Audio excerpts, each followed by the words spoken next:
Welcome to Shergroup TV, and I have Claire Sandbrook with me, and we're going to talk about what it takes to get the easiest route possible so that we can get a money claim sorted. Yes. There are two ways of doing it, aren't there? Yes, there are.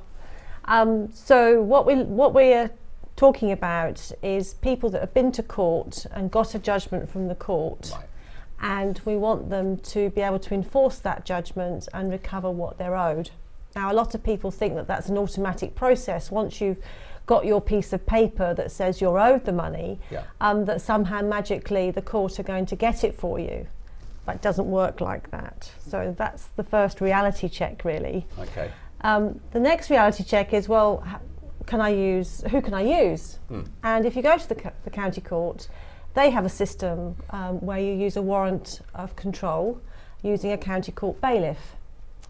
But what I'm advocating is that you actually transfer your money judgment to Shergroup, and you use my office as a High Court enforcement officer to help you recover your money. And you probably say to me, your next question is going to be, well, why would you do that? Why would you do that? That's a very good question. Okay. And the reason is that over the last, I suppose, 25 years, it's been recognised that High Court enforcement officers are more robust, more determined than their county court civil servant counterparts.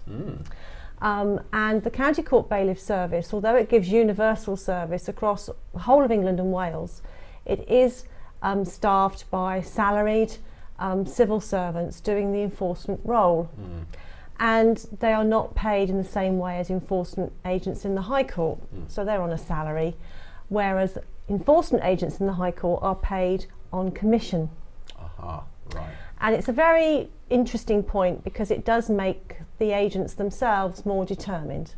And all the agents that work in my name are hand-picked for their determination. It's about motivation, isn't it? Yes. Now, there are a lot of forms to fill in. Yes. If we engage Shergroup, Yes. are we going to go through that sort of form filling exercise? No, I mean what we established 20 years ago was one of the stumbling blocks to transferring to the High Court was that people didn't understand the process. Okay. And indeed, if you weren't working in enforcement, why would you? Okay. So what we do is, and what we did 20 years ago, was we set up effectively a clearinghouse for judgments, and said, send us everything you've got, we'll do the paperwork, we'll navigate the court process, and we'll get you the piece of paper that you need from the court to enable you to enforce your judgment in the High Court. Okay. And that won recognition from senior law lords, actually, who came to visit us to look at the process, because although it seems simple now, at the time it was very revolutionary, really, for us to embark on doing this paperwork. But it was all about helping people use the High Court and not seeing it as almost as an elitist forum to be able to enforce your judgment. So as long as your judgment is over £600, then you'll be able to use the High Court. Okay, so let's take a look at the process and the information that's needed to be provided, because there is going to be a need for some input. The powers of telepathy are relatively limited these days. Yes. So can we just take a look at what goes on if we just take a quick tour of money judgment? Sure. Where do we begin? What information do you need?